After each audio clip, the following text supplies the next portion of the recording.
1. Who's really the fool? A new teacher noticed that there was a boy in his class always being called dumb. During recess, he asked the boy's friends why. "They say he's really dumb, sir. If you give him a choice between a larger 5-ruble coin and a smaller 10-ruble coin, he always picks the 5-ruble coin because he thinks bigger is better."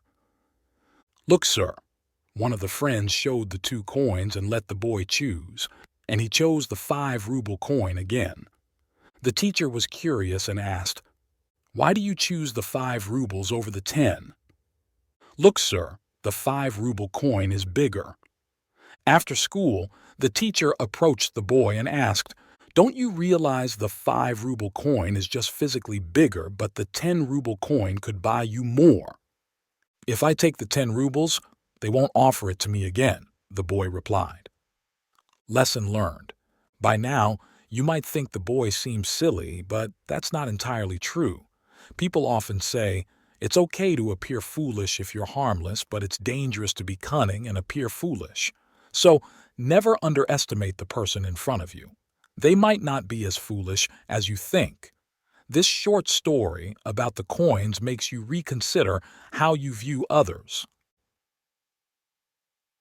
2. The woodcutter and the scholar.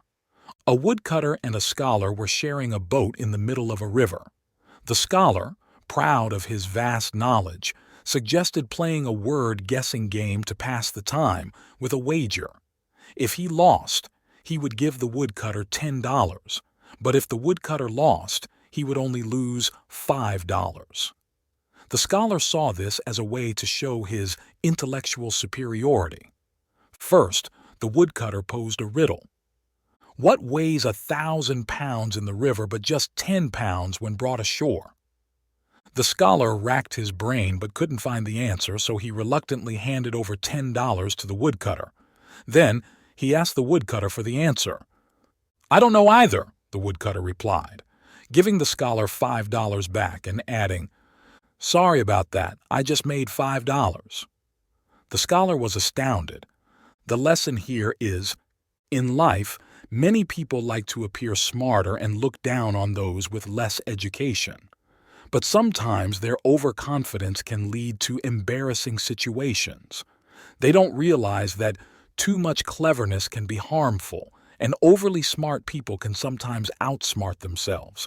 Therefore, don't fear the intelligent, fear those fools who think they are smart, and strive to be a humble person worthy of respect. This brief tale of the woodcutter makes us think about the value of humility. 3. The burnt toast. When I was about 8 or 9 years old, I remember my mom occasionally burned the toast pretty badly. One evening, after a long day at work, she made dinner for my dad and me. She served a few slices of toast that were not just slightly burnt, but blackened like charcoal. I sat there watching the toast, waiting to see if anyone would notice and say something.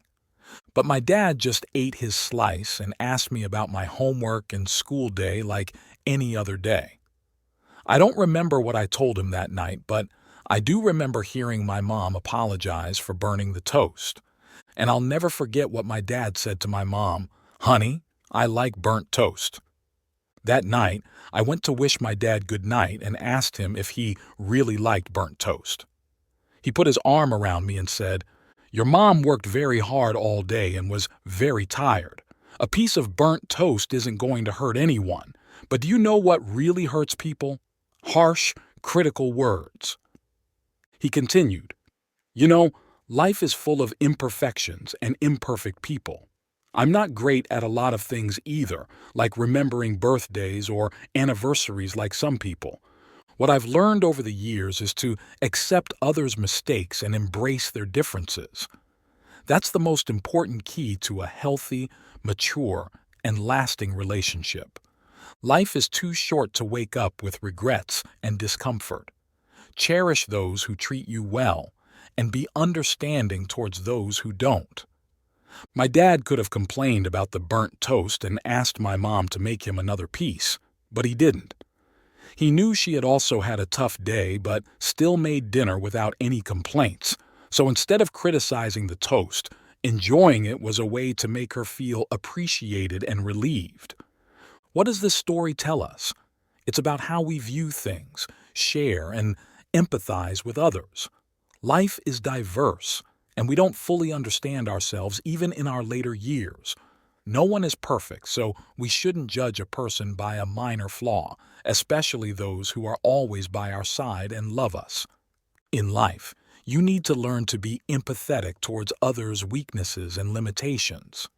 Being empathetic towards the lives and personalities of family members, friends, and partners can help you lead a more harmonious life. Empathy is the secret to nurturing family happiness. 4. The old blind man begging at the market corner. It has been raining for several days now. No one likes this damp, persistent weather that brings a chill and a misty air. The earth and sky are cloaked in a thin veil of rain, making everything gloomy, dull, and faded. This kind of weather can make people forget many things, tangible or intangible. The market is bustling and crowded with noise, chaos, competition, and jostling. At the corner of the market, an old blind man sits with his knees drawn up. His cloudy eyes stare off into the distance.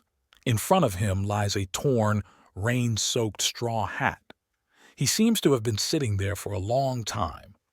His worn face does not hide his kindness. The wrinkles of old age stack upon his face, showing that he has weathered many storms in his younger days. His thin outer garment, soaked by the drizzle, has turned from faded brown to a dark color. The market is busy. People continue to rush past. A young, fashionable woman on a scooter stops right in front of the old man to shop nearby. She glances at him and mutters, "I see him here every day. He has arms and legs. Why does he need to beg?" After shopping, she starts her scooter and splashes from her vehicle hit the man's hat. He weakly follows the direction of her scooter with his blurry eyes remaining silent. As the market begins to thin out, several women who sold out their vegetables and fish early pass by the old man. They don't hesitate to take a few thousand dong from their bags and drop it into his wet hat. The old man nods and softly thanks these kind people. Blind people, they have such great hearing. Suddenly, a young man passes by. He had walked past but then returns, takes a crumpled 2,000 dong note from his pocket and tosses it into the hat. The old man listens carefully. As always, he says, "Thank you for your kindness." As the market quiets down, two women and a child pass by. The child, wearing a small pink hat, holds her mother's hand, stepping carefully because the road is slippery. She clutches a sandwich wrapped in shiny paper. Stopping in front of the old blind man, the child whispers something to her mother. The mother smiles and gives her a 5,000 dong note from her wallet. The child walks up to the man's hat, carefully places the note inside, and picks up a few coins that had almost fallen out. "Here you go, sir." "Thank you," the man says shakily, his hands touching the brim of his tattered hat. The child returns to where her mother is standing, but suddenly she goes back to the old man. She gently places the sandwich in his hands and smiles brightly.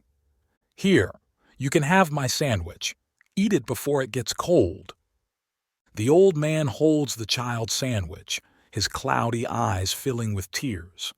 The mother stands back, smiling and waving at her daughter. They say goodbye to the man and head home. The rain falls heavier, and the old man holds the warm sandwich in his hands, letting the raindrops fall onto his hat in front of him. The fast-paced life filled with worries about daily necessities often makes many of us forget that human kindness is what truly lasts forever. And the little girl in this story has taught us a profound lesson on how to treat those around us, especially those who are less fortunate, like the old blind beggar. If you like this video, please comment 1. And if you don't, comment 2.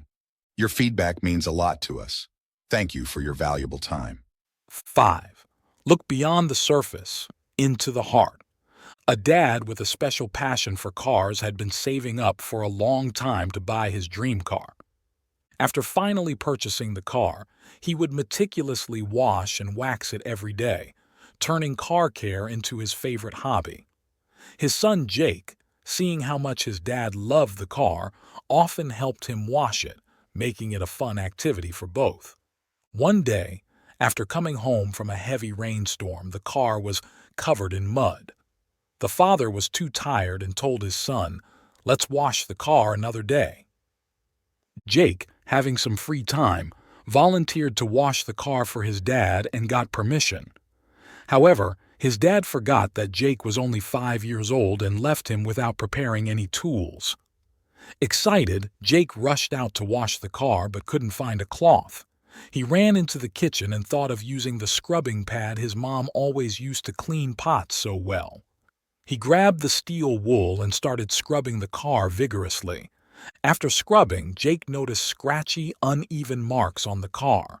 Scared, he burst into tears and ran to his bedroom crying, "Dad, I'm sorry, come see." His dad rushed out and was shocked to see the condition of his beloved car.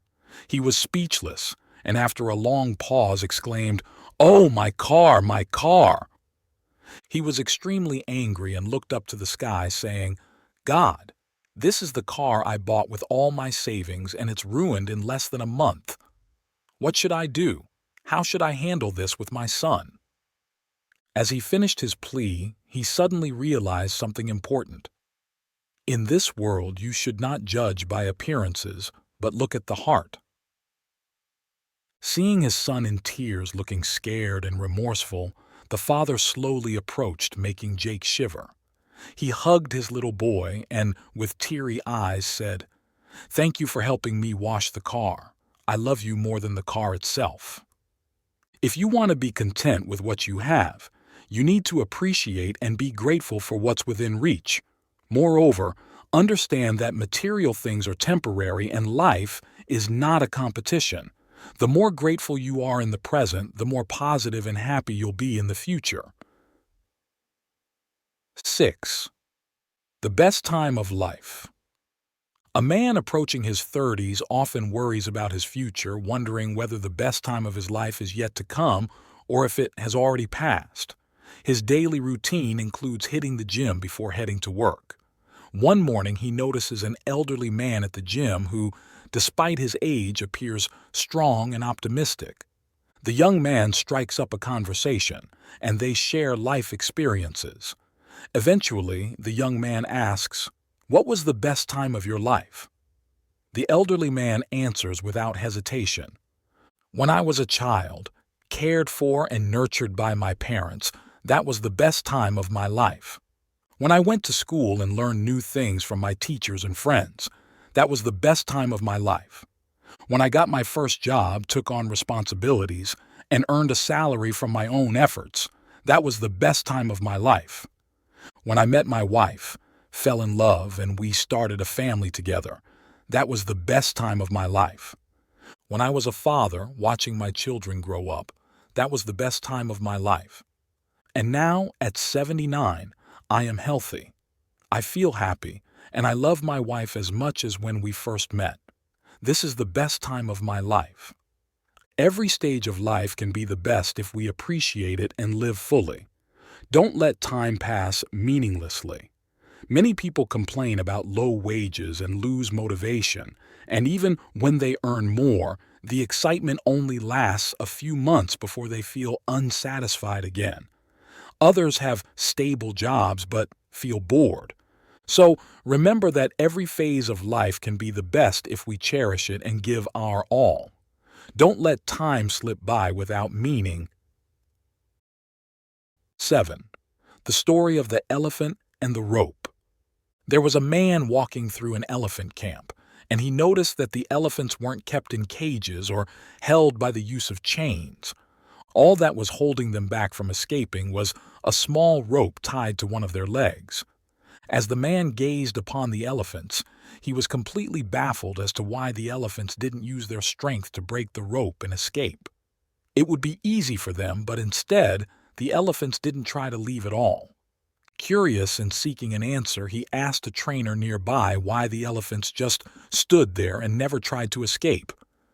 The trainer replied, "When they are very young and much smaller, we use the same size rope to tie them, and at that age, it's enough to hold them. As they grow up, they are conditioned to believe they cannot break away. They believe the rope can still hold them, so they never try to break free." The only reason that the elephants weren't breaking free and escaping from the camp was that over time, they adopted the belief that it was impossible. Moral of the story: no matter how much the world tries to hold you back, always believe that what you wish to achieve is completely possible. Believing you can succeed is crucial to actually doing so. Beliefs define who you are. Sometimes letting go of a belief can lead to a better life, rather than sticking to an old belief that stops you from moving forward. When you hold on to old beliefs in a constantly changing world, it can be hard to succeed. So sometimes you must let go of the past and move forward with new beliefs. 8. Character is the highest degree one can achieve. A young man was waiting for his turn at a job interview when suddenly he heard a middle-aged man approaching him, shaking his hand and saying, "I finally found you. Thank you so much for saving my daughter from falling into the lake last time." "Sir, I think you've mistaken me for someone else. I didn't save your daughter," the young man honestly replied. "It was you, definitely you. I can't be mistaken," the older man insisted. Faced with this situation, the young man didn't know what to do but kept denying it wasn't him. "It wasn't me, sir. I've never even been to the park you're talking about." Hearing this, the older man let go of his hand, looking disappointed. "Could I have mistaken you for someone else?" Later, the young man received a job offer. One day, he met the same man again. He approached to greet him and asked, "Sir, have you found the person who saved your daughter?" "Not yet. I still haven't found him," the man replied, and walked away quietly. The young man felt quite heavy-hearted and later shared this story with a colleague. Surprisingly, his colleague burst into laughter, saying, "That man is the CEO of our company. The story of his daughter falling into the water has been told countless times, but actually, he doesn't have a daughter." "What?" the young man exclaimed in surprise. His colleague continued to explain. "Our CEO often uses this method to select talented people. He says that those who pass this test of character can truly become skilled. Character is the passport of life. In moments when people are torn between good and evil, character is the ultimate support for the soul. Character is both the laurel wreath and glory of life, the most valuable asset one can have. It forms a person's identity and status, encompassing all of one's honorable assets. Franklin D. Roosevelt, the 32nd President of the United States, once said, "Education without morality is a dangerous individual. Morality without education is a contemptible one." Abraham Lincoln, the 16th President of the United States, also said, "Character is like a tree, and reputation its shadow." We often think only of the shadow without realizing that the tree is what casts it. The ancients also taught, character is the highest degree one can achieve. Only those with both talent and virtue are truly wise and genuinely talented. 9. The boulder in the road and the reward for overcoming it. In a certain kingdom, the king wanted to test his people's character, so he ordered a large boulder to be placed in the middle of a busy road. He then disguised himself as a commoner to see who would move the boulder out of the way. Many wealthy merchants and royal advisors passed by, but they simply walked around the boulder. Some even blamed the king for not keeping the roads clear, but no one did anything to solve the problem. One day, a farmer carrying vegetables to market came upon the boulder. He set down his load and tried to push the boulder out of the road. After moving the boulder, he found a bag full of gold coins and a letter from the king saying the gold was for the person who removed the boulder from the road. Lesson: every obstacle we encounter is an opportunity to improve ourselves. While some people complain, others create opportunities through kindness, generosity, and a willingness to act. We often face obstacles in our path. Turn these difficulties into opportunities for yourself. I hope this story about the boulder in the road teaches you a life lesson. 10. Potatoes, eggs, coffee, and life lessons. Once, a young girl complained to her father that her life was miserable and she didn't know how to cope with her difficulties. She told him she was exhausted from struggling and didn't know how to overcome it. Her father stood up and asked her to follow him to the kitchen. He then took out 3 pots, filled them with water, and placed them on the stove. As the pots began to boil, he put different ingredients in each one: potatoes, eggs, and coffee beans. They sat silently, waiting for the items to cook, not speaking at all. The girl seemed impatient and confused, not understanding what she was waiting for. 20 minutes later, the father turned off the stove, removed the potatoes, eggs, and coffee beans from the heat. He turned to his daughter and asked, "What do you see?" The girl responded simply, "Potatoes, eggs, and coffee beans." "Look closer," the father urged, "and touch the potatoes." She did, and noted that they had become soft and mushy. Next, he asked her to peel an egg, which she found had become hard and firm. Finally, he suggested she sip some of the freshly brewed coffee, noticing her delight at its soothing aroma. The girl, still puzzled, asked, "I don't understand what we're doing." Her father explained thoughtfully, "Potatoes, eggs, and coffee beans each faced the same adversity, boiling water, but each reacted differently. The tough potatoes turned soft and weak, the fragile eggs became hardened, and the coffee beans, they were unique. They changed the water itself, creating something new and extraordinary." So, what will you be like in the face of life's challenges? Will you be a potato, an egg, or a coffee bean? He smiled and asked. The young girl suddenly realized the answer to all her life's worries. In life, we constantly face obstacles and challenges. However, what truly matters is how we choose to respond to them, as that defines our strength. Life is really about how we accept and transform these challenges into lessons, creating optimism and motivation to strive and become stronger. 11. The story of perseverance. Kerr used to work at a newspaper office.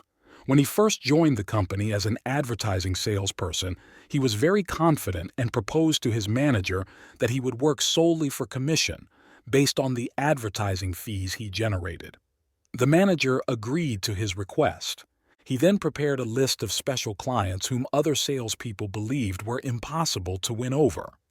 Before visiting these clients, Kerr locked himself in his room, stood in front of the mirror, read the client list 10 times and told himself, "This month you will buy our ads." With great confidence, he visited the clients and managed to secure deals with 3 out of the 20 so-called impossible clients. A few days later, he secured 2 more deals, and by the end of the month, only 1 out of the 20 clients hadn't bought an ad from him. In the second month, Kerr didn't look for new clients. Instead, he focused on convincing the last client on his list. Every morning, as soon as that client's store opened, Kerr would go in and try to persuade them to buy an ad, only to be rejected each time. Despite the rejections, Kerr pretended not to hear them and returned the next day. On the 30th day, the store owner asked Kerr, "You've wasted a month trying to sell me your ads, but what I want to know now is, why do you keep doing this?" Kerr replied, "I'm not wasting my time. I am learning and you are my teacher. You've taught me to persevere through adversity." The businessman nodded and said, I admit I am learning too, and you are also my teacher. You've taught me how to persist through the entire course. This is more valuable to me than money, and to show my gratitude, I will buy your ad as the tuition I owe you. In the end, failure isn't what matters. It's our ability to persist through difficulties, maintain a strong spirit, and never bow down to adversity that counts. Remember, success never comes easily. If you want to enjoy the fruits of success, you must be the one to plant the seeds, patiently nurture them every day, and protect them through storms. If you find these stories inspiring and they motivate you to take action, please comment 9. If not, comment 0. Your feedback means a lot to us. Thank you for your valuable time. 12. Good news. A recent college graduate who was searching for a job participated in a national contest organized by a coalition of universities. After several preliminary rounds that lasted a month, he made it to the finals with the best contestants. He tirelessly overcame his competitors in the intense final showdown that lasted 3 days and won first place. The prize was a substantial amount of money, something he had never dreamed of as a student. After leaving the auditorium and quickly escaping the media cameras, he headed to the parking lot to go home. Suddenly, a woman approached him, her voice choked with emotion. "Excuse me. Congratulations on winning first place in this tough competition. I have something to tell you, but I'm not sure if it's appropriate. If you had a child, you would understand what I'm about to say. My child is seriously ill with cancer in the hospital and without a large sum of money." "How much do you need?" the graduate asked her, genuinely empathetic. After hearing her story, he immediately gave her the envelope containing his prize money. "I hope your child overcomes this crisis. Go take care of them," he said. "Thank you. I don't know how I could ever repay you." A few days later, he returned to the university. Someone approached him and asked, "Someone told me that you met a woman after the contest and gave her money for her dying child's treatment. Is that true?" The young man nodded in confirmation. "Well, I have to tell you this. That woman is a real scammer. She doesn't have any dying child." A moment of silence followed, then the young man asked, "So there's no child close to death, right?" "That's correct." "I assure you," the man affirmed. "Oh, that's the best news I've heard all day," the young man replied. Then he added, "We should celebrate because no child has to die." The inspiring story, Good News, conveys that life's meaning isn't about what it brings us, but how we respond to it. A Russian proverb says, "If I had 2 loaves of bread, I would sell one to buy roses, for the soul also needs nourishment." Indeed, the soul is the most vulnerable part of us, needing the most care. A beautiful soul should be planted with seeds of hope, happiness, and belief. It needs daily nurturing. Life's messages from these short stories serve as a soothing hand on the soul, providing encouragement and strength to help us overcome mental barriers and challenges in life to assert ourselves, pursue our dreams, and reach for better things. Through unfortunate events, ordinary stories, and simple people, these stories emphasize the spirit of overcoming and victory, not the extraordinary. 13. 3 Great Teachers. As Hassan, an Islamic philosopher, was nearing the end of his life, someone asked him, "Hassan, who were your teachers?" Hassan replied, "I've had countless teachers. Listing all of them would take months or even years, and it's too late for that now as I don't have much time left. However, I can tell you about 3 of my teachers." The first was a thief. Once I was lost in the desert, and by the time I reached a village, it was very late and everyone was asleep. However, I finally found someone. He was busy breaking into a house in the village. I asked him where I could stay, and he said, "It's very late, but you can stay with me if you don't mind sharing a place with a thief." That man was amazing. I ended up staying there for a whole month. Every night, he would say, "I'm off to work. You stay here and pray for me." When he returned, I would ask, "Did you steal anything?" And he would always respond, "Not today, but tomorrow I will try again." I never saw him despair. He was always happy. There was a time I thought for many years without understanding any truth. I became so hopeless that I thought I should end it all. Then I remembered the thief who always asserted, "Tomorrow I will succeed. It's possible." The second teacher was a dog. When I went to the river to drink water, a dog appeared. It was also thirsty. But when it saw its reflection in the water, it thought it was another dog and got scared. It ran away but returned out of thirst. Eventually, despite its fear, it jumped into the river and the reflection disappeared. I realized this was a message. One must overcome inner fears with action. The last teacher was a child. I was in a city and saw a child holding a lit candle to place in a temple. I asked the child, "Did you light this candle yourself?" The child said, "Yes." Then I asked, "Earlier, the candle wasn't lit, but suddenly it was. Do you know where the light came from?" The child laughed, blew out the candle, and said, "You saw the light disappear. Now, where do you say the light has gone?" My arrogance was shattered, as was my so-called vast knowledge. At that moment, I realized my own ignorance. From then on, I discarded all my pride in knowledge. It's true that I can say I have no one teacher, but this doesn't mean I'm not a student. I consider everything a teacher. My spirit of learning is broader than all others. I learn from everything, from tree branches to clouds in the sky. I don't have one teacher because I have millions of teachers from whom I've learned whenever possible. The essential part of life is to always be a student. What does this mean? It means having the ability to learn, always being ready to learn to accept the meaning of everything. A teacher is someone through whom we begin to learn. Life is a school for growth. Everyone and every experience that comes to us teaches us the lessons we most need at that specific time of our lives. We can either be aware of this action of nature or close our eyes, and by doing so, we continue to repeat past mistakes until the pain is so great that we have no choice but to change. 14. Packing for the journey. People often say that life is the longest thing we experience, but it is also the shortest. Whether it lasts 60 years, 70 years, or even over 100, how many can confidently say they live well every day without doing anything they regret? That's why the most important thing to bring on life's journey is a strong, passionate, and loving heart. That's all you need, my friend.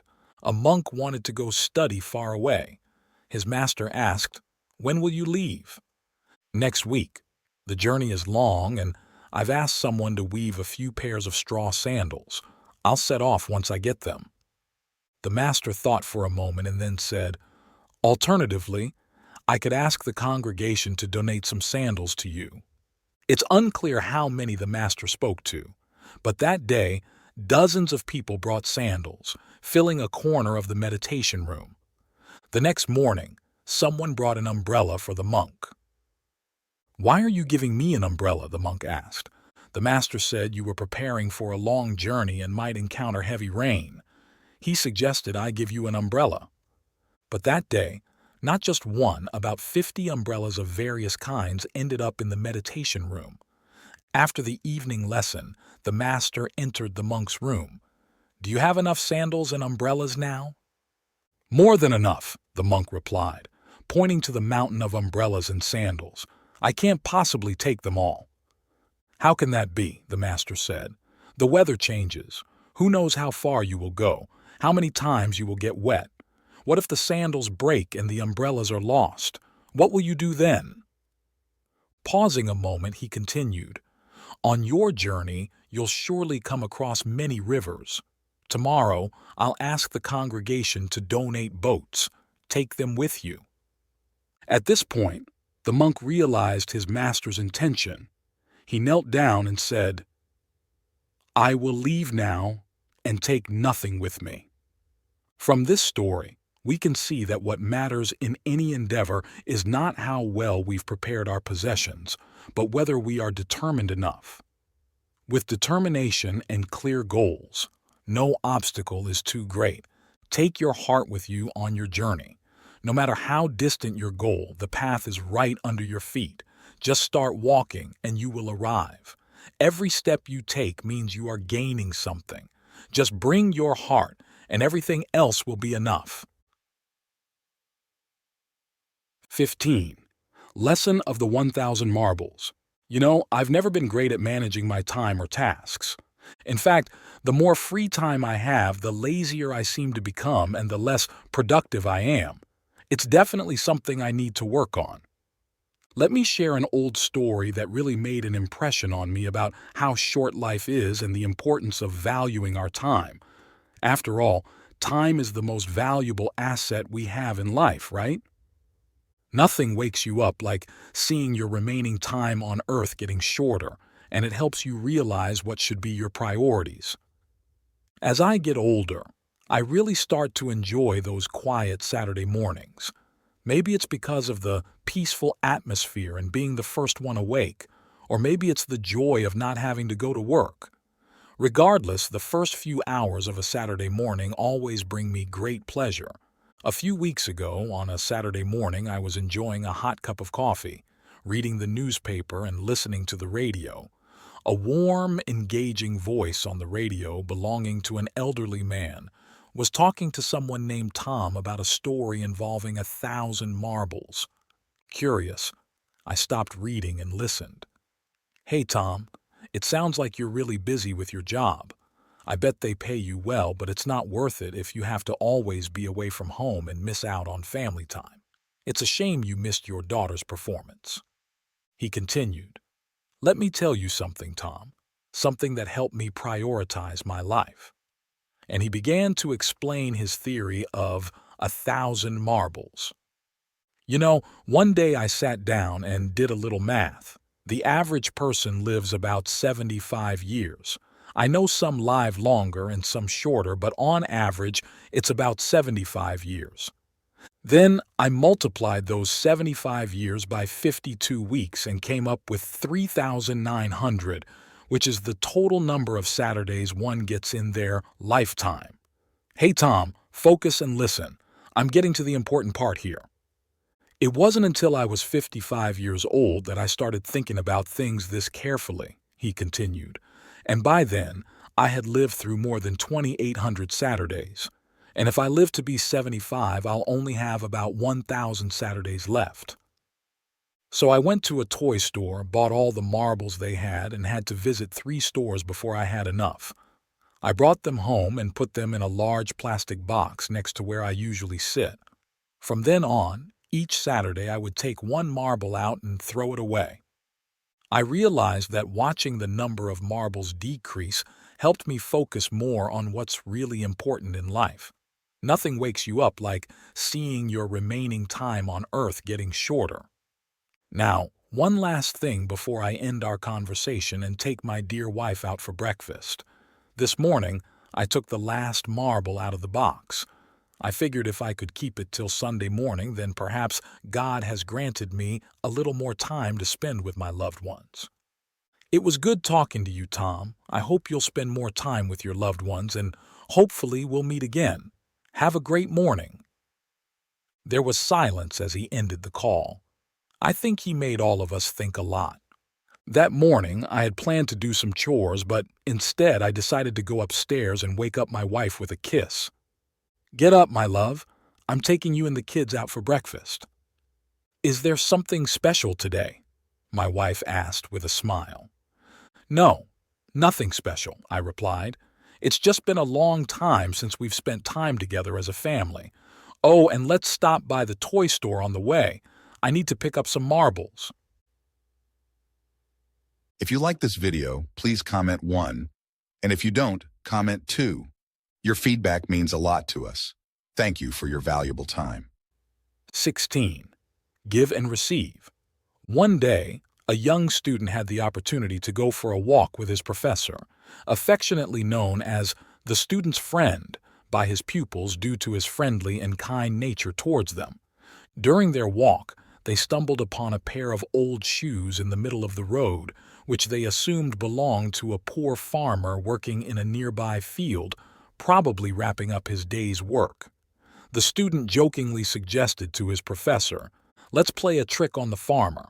I'll hide his shoes, and we can hide behind those bushes over there to see his reaction when he can't find them." The professor responded, "Hey, young man, let's not tease the poor for our amusement, but you, being a well-off student, can find a greater joy through this farmer. Put a coin in each of his shoes and wait to see his reaction." Following the professor's advice, the student placed a coin in each shoe and then both hid behind nearby bushes.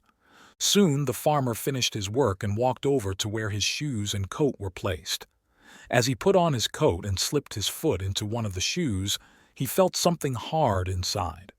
He bent down to check and found a coin. His face lit up with astonishment. He inspected the coin, turned it over and looked around, seeing no one. He put the coin in his pocket and proceeded to the other shoe, where his surprise doubled upon finding another coin. Overwhelmed with emotion, the farmer knelt down, looked up to the sky, and loudly expressed his heartfelt thanks. He was grateful for the timely gift from an unseen but generous hand that saved his family from dire straits, a sick wife without a caregiver, and hungry children. The student was moved to tears by the experience, and the professor remarked, "Do you feel happier now than if you had played a prank on him?" The young man replied, "Professor, you've taught me a lesson I'll never forget. I now truly understand what it means that giving is more rewarding than receiving." Through the story of Give and Receive, we learn that giving doesn't mean losing something, but rather receiving what you deserve in return, like the happiness of the poor farmer.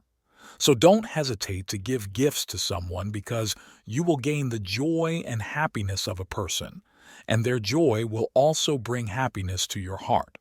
However, in today's more developed society, you don't need to perform actions exactly like in the story. Instead, do your best for your loved ones and friends, as they significantly impact your life. Bringing meaningful gifts, even small ones, to your close ones is a way to bring joy to yourself as well. 17. 2 rice seeds. There were 2 rice seeds that were saved to be planted for the next season because they were both good seeds, big, strong, and healthy. One day, their owner planned to plant them in a nearby field.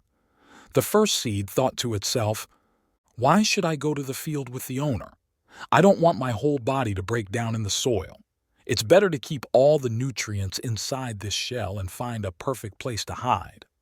So it found a hidden corner in the granary to roll into. The second seed, however, eagerly hoped to be planted by the owner. It was truly happy about starting a new life. As time passed, the first seed dried up in the corner of the house because it didn't receive any water or light. Its nutrients were of no use. It slowly died. Meanwhile, the second seed, although broken down in the soil, sprouted into a gleaming, heavy-laden rice plant. It brought new rice seeds into the world. Our lives won't have meaning if we only try to preserve ourselves in our own shell. Sometimes we need to embrace challenges, go through hardships, and endure pain to live a more meaningful life. We can't avoid getting hurt, but we can learn and grow from those experiences. Let's bravely walk our path, no matter the difficulties. We should look for opportunities to contribute to society and create useful values. Because only when we step forward, face challenges, and endure pain does life truly become worth living and meaningful. 18. The Orchard Strategy, a tale of vision and success. 3 men went to a remote town seeking business opportunities. In the town, there was an orchard producing large, delicious apples sold at very low prices. Seeing the quality and low prices, the first man quickly bought 10 tons of the best apples to sell back home at double the price. After several successful trades, he had saved a considerable amount of money. The second man thought for a while, then decided to spend half of his money on apple seeds and the other half on renting land to grow his own apples. The third man, after spending days exploring the orchard, approached the owner and said, "I would like to buy some land in this orchard." The owner replied, "No, we don't sell land, only apples." Undeterred, the man scooped up a handful of soil and pleaded, "I really want to buy this land. Please sell it to me, even just this handful." The owner, moved by his determination, smiled and said, "All right, since you're so sincere, I'll sell you the land and give you some apple seeds as well." The third man took the soil home and had experts analyze its composition, moisture, light conditions, and water sources, assessing the potential of his project. He then leased a hillside, modified the soil to match what he had brought back, and began planting the prized apple variety. Within a year, he had a thriving orchard full of apples no less impressive than those in the town. As for the other two men, the first enjoyed initial success, but eventually faced stiff competition and significant losses due to transportation risks. The second man, despite his hard work and care, couldn't produce apples as large or as sweet due to unsuitable soil, leading to financial losses. Only the third man, by investing in soil research and adaptation, enjoyed smooth farming, high-quality fruits, and local sales without the risks of long-distance transport. His business flourished, attracting more and more customers, and he became widely successful in the region. This story illustrates that, in business, it's not only about hard work and immediate gains, but more importantly about foresight, solving problems at their root, and making steady, well-thought-out steps. Such a strategy ensures lasting success and stability. Although there are exceptions, as the old saying goes, plans are made by man, but success is granted by heaven. Generally, successful people have a long-term vision, dare to innovate, and work diligently. These qualities are essential for success in business and life. 19. God only gave one shoe. In the United States, there was a boy born into a poor family who only had a pair of worn-out shoes to wear to school. He heard that on Christmas, if you went to any store and told the store owner what you wanted while mentioning God, the owner would fulfill your request. On Christmas Day, the boy saw some beautiful shoes in a store window, so he went in and said to the owner, "Today is Christmas, and I really like these shoes. Could you ask God to give them to me?" The owner looked down at the boy's tattered shoes and understood his situation. He picked up the shoes and said, "All right, young man, I'll talk to God for you." Then he took the shoes and went inside. A little while later, the owner came back with only one shoe in his hand, which he handed to the boy, saying, "Young man, God said he will give you just this one shoe. You need to figure out how to earn money for the other one." The boy asked, "How much do I need to earn to buy the other shoe?" The owner replied, $2. The boy said, "All right, I'll find a way to make the money, but you have to keep the other shoe for me." The owner smiled and said, "Don't worry." After saving up $2 by collecting bottles, the boy happily returned to the store to pay. The owner praised the boy and gave him the other shoe. From then on, the boy had a new pair of beautiful shoes. When he grew up, the boy worked various jobs such as a lifeguard, commentator, and broadcaster before entering the arts and becoming a famous star. In 1980, he became the 40th President of the United States, Ronald Reagan. During his presidency, when asked by a reporter about what had the most significant impact on his growth, Reagan recounted the story of God only gave one shoe from his childhood.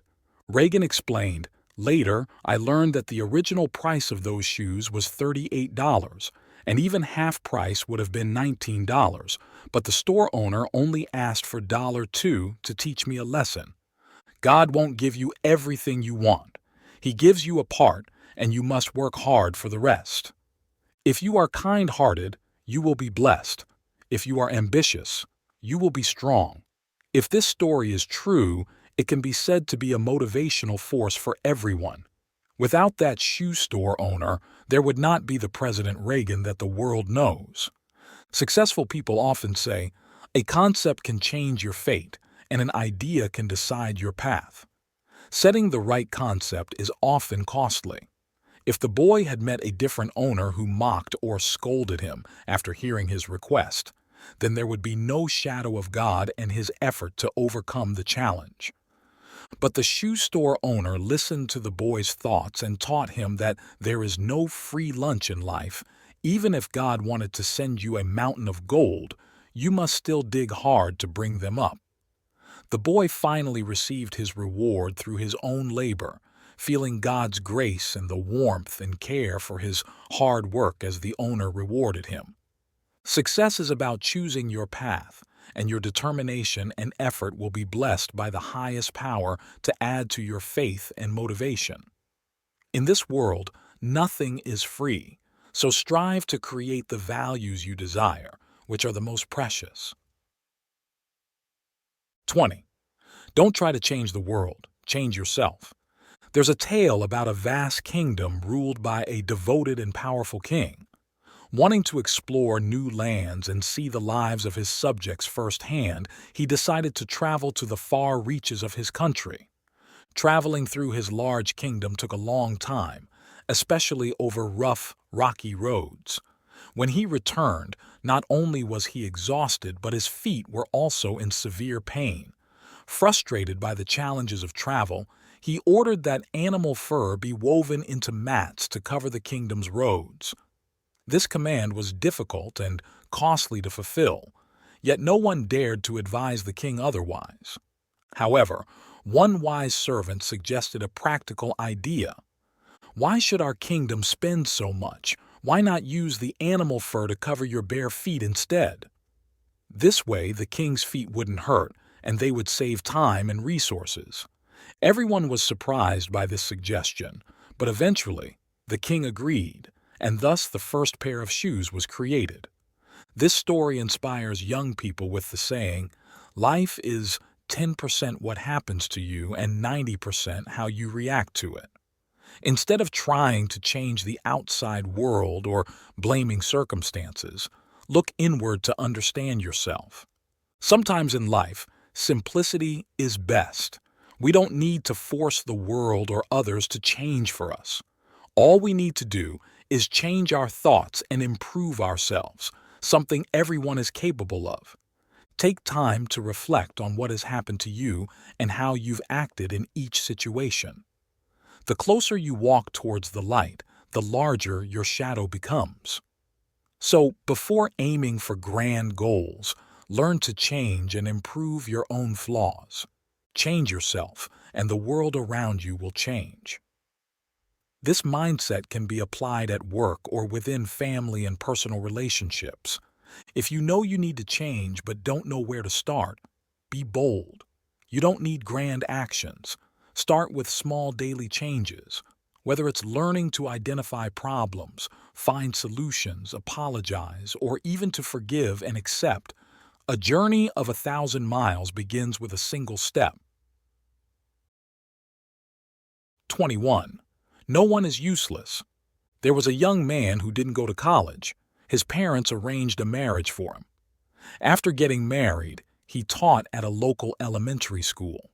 Since he had no experience, he was boycotted by his students within a week and lost his job.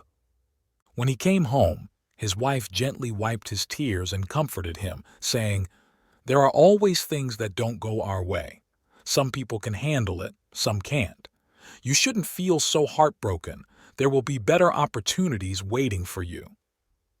Later, he worked for someone else but was sent home because he worked too slowly. His wife told him, "Some actions are faster, some are slower. People have been working for years. and you're just starting. How can you be as fast as them? He tried many jobs, but often quit halfway through. However, every time he came home feeling discouraged, his wife always comforted him and never complained. In his 30s, using his natural talent for languages, he became an assistant at a school for the disabled. Later, he founded another school for the disabled. Eventually, he established branches in many cities and became a multimillionaire. One day, having achieved success, he asked his wife, "Every time I felt hopeless, what made you always have faith in me?" She replied simply, "If a piece of land isn't good for growing wheat, try planting beans. If beans don't work, try cucumbers. If not cucumbers, scatter some buckwheat and it will surely bloom. Because a piece of land always has a seed that suits it, and eventually it will bear fruit." 22. The Wooden Bowl. An elderly, frail man lived with his son's family, including his daughter-in-law and a 4-year-old grandson. The old man had blurry vision, shaky hands, and unsteady steps. During dinner, the family would gather around the dining table. The old man's trembling hands and poor eyesight made eating difficult. He would often drop food from his spoon and spill milk, creating a mess on the tablecloth. This disruption became a frequent occurrence at dinner, causing the son and his wife to grow increasingly frustrated. "We need to do something about Grandpa," the son confided in his wife. "I've had enough of the spilled milk and messy eating," the wife replied, visibly upset. Consequently, the couple set up a small table in the corner for the grandfather. At this corner table, the grandfather ate alone, while the rest of the family enjoyed their meal together. After he broke a few dishes, his son and daughter-in-law gave him a wooden bowl to prevent more breakage. Occasionally, the family would glance over to see tears in the old man's eyes as he dined by himself. The harsh words and looks from the couple whenever he dropped food or spilled it on the floor were noticed by their young child, even though he remained silent. One evening before dinner, the father noticed his son playing with the grandfather's wooden bowl on the floor. "What are you doing?" he asked gently. "I'm making a small bowl for you and Mom to use when I grow up," the boy replied innocently, smiling as he returned to his play. The father was speechless, and tears streamed down his cheeks. Without speaking, both parents knew they had to make a change immediately. That night, the father took the grandfather by the hand and brought him back to the main dining table. From that day on, the grandfather ate with the family. Both the son and his wife ensured they would care for him more patiently, even if he continued to make messes. The story of the wooden bowl teaches a valuable lesson about the cycles of life. Every human being will experience youth and old age, health and illness. These are natural stages of life. The parents who raised and nurtured us deserve our care in their old age. How we treat our parents will likely influence how our children treat us in the future. As children, our first impressions and memories shape our attitudes. It's important to help them retain positive images of their parents and family. 23. The Farmer's Sandals. A young college student was walking with his professor. Along the way, they spotted an old pair of sandals by the roadside. They guessed that the sandals belonged to a farmer who was hard at work in a nearby field. The young student suggested, "Professor, let's hide these sandals and see how the farmer reacts." The professor advised against it. Never make fun of the poor for your own amusement. Instead, why not try putting a coin in each sandal and see how he reacts? Following his professor's suggestion, the student did just that, and they hid nearby to watch.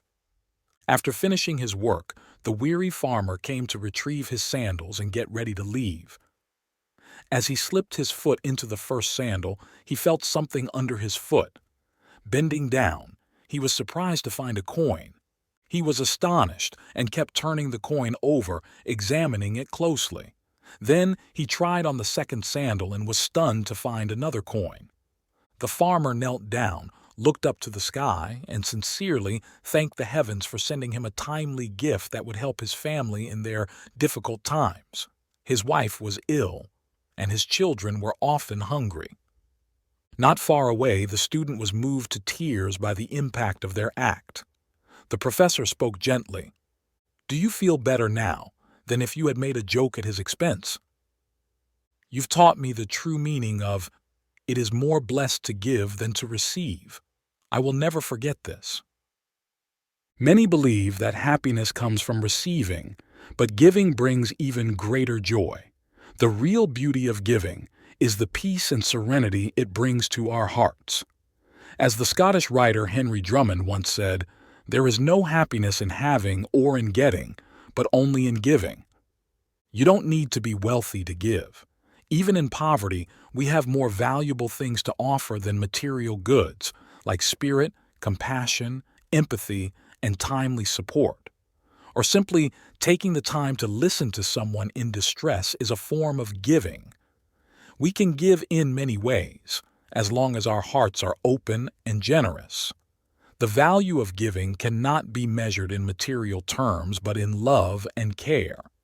Giving and receiving are like cause and effect. The universe operates on this law of karma. What you sow, so shall you reap, not only in this life but also in others to come. Giving is an excellent way to accumulate merit. By helping more people, we are depositing in the bank of karma. One day, when we face difficulties and need help, we will receive in accordance with what we have given, perhaps even more. In a modern world that seems increasingly pragmatic, despite many prioritizing personal gain above all, let's live true to our hearts. Don't wait for someone to ask before you tell them you care and love them. Don't wait for someone to be desperate before you offer help. If you find these stories inspiring and they motivate you to take action, please comment 9. If not, comment 0. Your feedback means a lot to us. Thank you for your valuable time.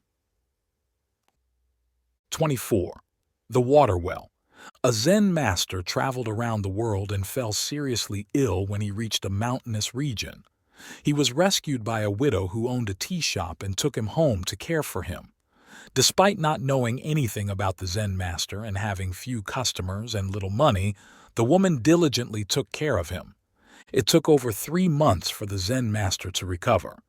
Touched by the tea shop owner's kindness, he spent a week digging a well next to the shop before leaving, so the widow could easily access water without having to go to a distant spring. Unexpectedly, the tea made with water from the well the Zen master dug had a uniquely delightful aroma and taste. Everyone who tried it came back for more. The news spread, and the tea shop became bustling with customers. The widow became wealthy as a result.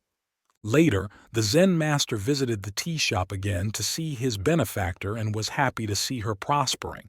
When he asked about the well, the widow complained, "The well is great, but the water runs low continuously, and it takes days to refill, so I never have enough to serve all the customers."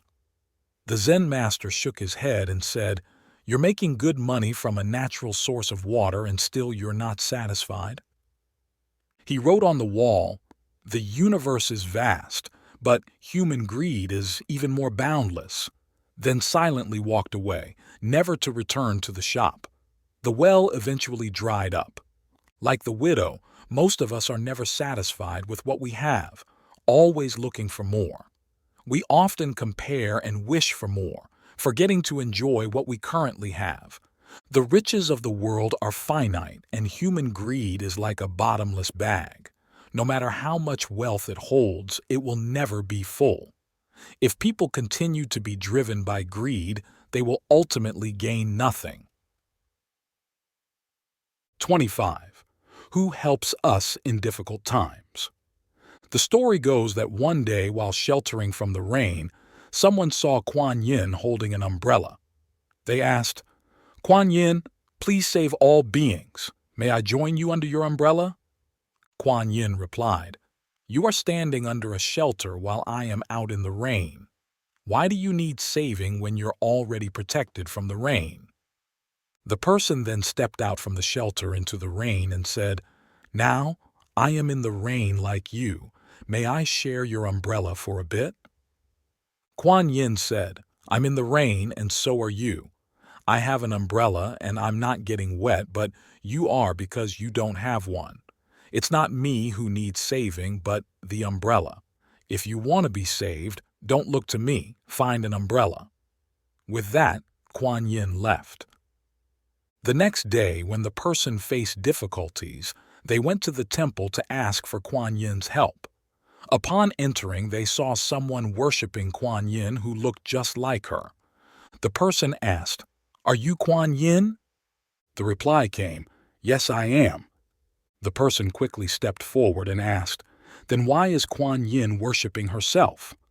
Kuan Yin answered, "Because I too am facing difficulties, and asking others for help isn't the solution, so I stand here to pray." So what is the lesson Kuan Yin is teaching us about difficulties? It is that we should handle them ourselves. The troubles you create, you should resolve yourself. Life is inherently complex, yet people often exaggerate everything. As young people, we like to make things difficult for ourselves, turning everything into a major issue and then getting lost in a world of confusion and despair that we have created. When faced with unhappiness, we often torment ourselves, forcing us into dead ends. A small failure is seen as a life tragedy, turning us into self-doubters, losing all confidence in life. The world becomes confined to temptations and delusions. We rush through life, wallowing in self-created pain and difficulty, forgetting to resolve it. Challenges are a part of growing up. Only by solving your own problems can you conquer them and learn from them to tackle future difficulties. Happiness or pain do not last forever, and that's the nature of life. Things change, and the important thing is finding your own way to solve problems. In this world, no one is obligated to help you. If someone willingly assists you, be thankful. If they refuse, don't hold it against them. Take responsibility for yourself. That's how you grow. 27. Good news. A recent college graduate was job hunting when he participated in a creative contest organized by a coalition of universities nationwide. After several preliminary rounds over a month, he made it to the final group of outstanding participants for the finals. He tirelessly outsmarted his competitors in the final 3-day intense showdown and won first place. The prize was a significant amount of money, something he had never dreamed of during his student life. After leaving the auditorium and quickly avoiding the media cameras, he walked to the parking lot to head home. Suddenly, a woman approached him, choked up with emotion. "Excuse me, congratulations on winning first place in this tough competition. I have something to tell you, but I'm not sure if it's appropriate. You'd understand if you had a child. My child is severely ill with cancer in the hospital and without a significant amount of money." "How much do you need?" the graduate asked, feeling genuinely sympathetic. After hearing the woman's story, he immediately took out the envelope with his prize money and handed it all to her. "I hope your child overcomes this critical condition. Go take care of her," he said. "Thank you. I don't know how I could ever repay you," the woman said with great emotion before walking away. A few days later, he returned to the university. Someone saw him and asked, "I heard that you met a woman after the competition and gave her money for her dying child's treatment. Is that right?" The young man nodded in confirmation. "Well, I need to tell you this. That woman is a real scam artist. She doesn't have any dying child at all. You were too trusting. You got scammed, my friend." After a moment of silence, the young man asked, "So there really isn't a dying child at all, right?" "That's right. I assure you," the man affirmed. "Oh, that's the best news I've heard all day," the young man said. He added, "We should celebrate that no child has to die." The meaning of life is not about what it brings us, but how we respond to it. Not about what happens to us, but how we react to what happens. 28. Understanding success and failure. Xiao Sheng is a drummer in his school band. Every morning during the flag salute, all the teachers and students listened to his drum beats. One day, he missed a few notes and felt very embarrassed. He even thought about quitting the band. I told him the following story. There was once a father who was disappointed in his son because, at 16, the boy showed no signs of manliness. The father approached a Zen master and asked for help in making his son a real man. The master agreed but required the boy to stay with him for 3 months without any visits from his father. He assured the father that he would be satisfied after this period. As promised, the father did not visit until the 3 months were over. The master organized a martial arts competition for the father to see the outcome. The opponent was a seasoned martial arts coach. This coach was well prepared and had to win before launching any attack. As for the son, he fell to the floor with every strike and couldn't defend himself. However, he never gave up and stood up each time he fell, over 20 times in all. The father was embarrassed and pained but remained silent. After watching his son lose painfully, the father expressed his shame and disappointment, citing the lack of visible improvement. The master then said, "I'm sorry that you only focus on the surface of success and failure. Didn't you see that your son had the courage and spirit to stand up each time he fell? True success is about getting up more times than falling.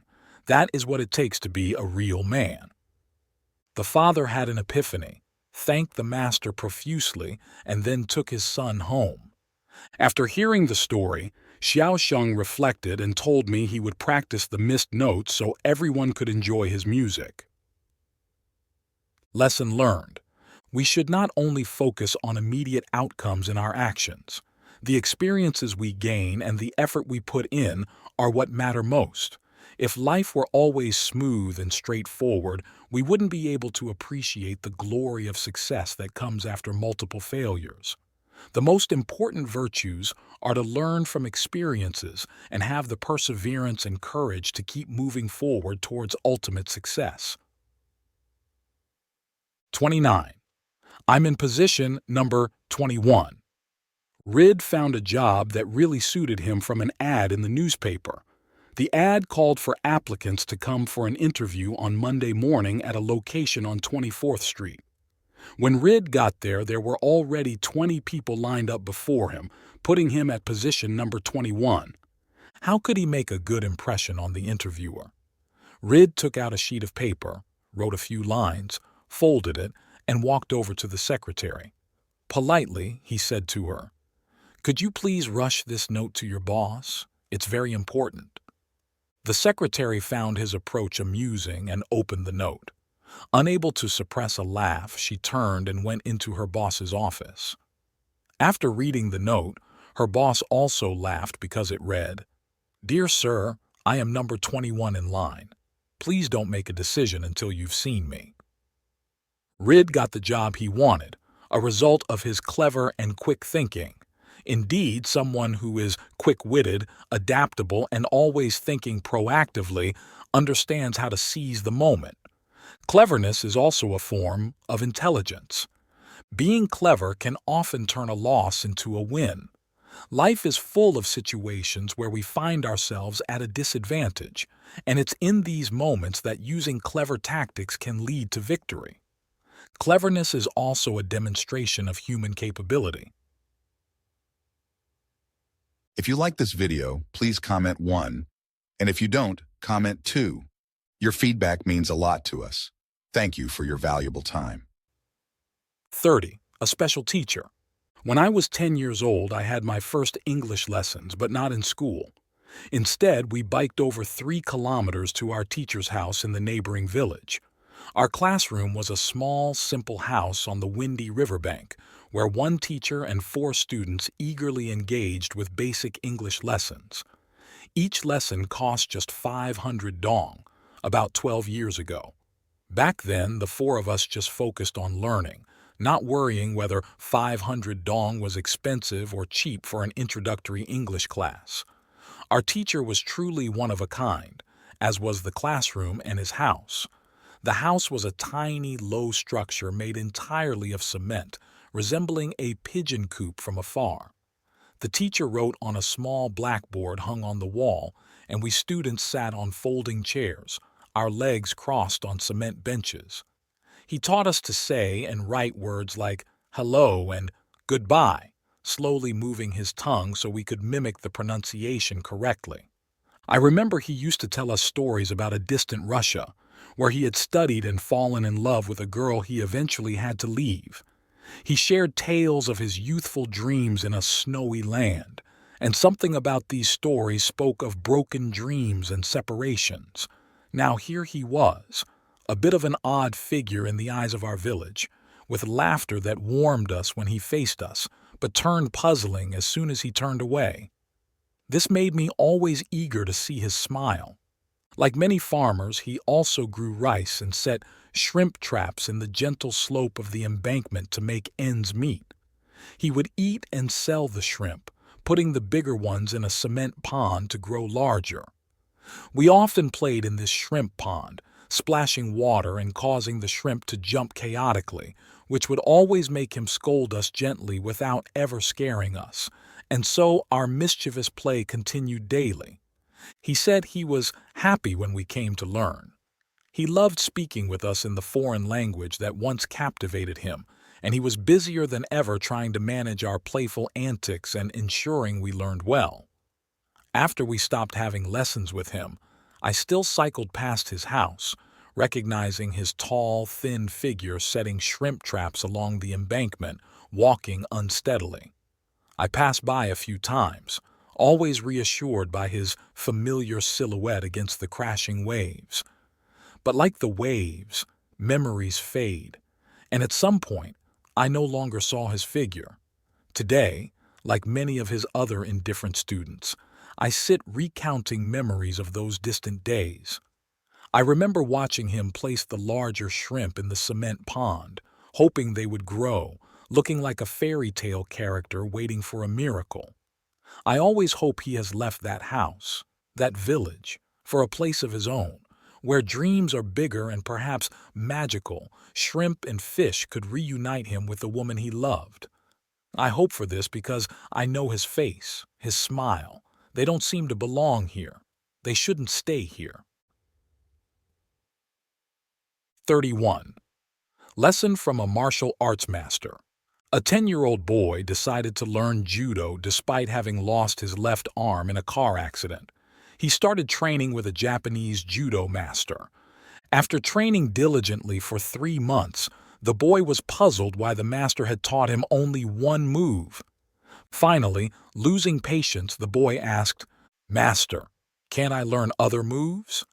The master replied, "This is the only move I'm teaching you, and the only one you need to learn."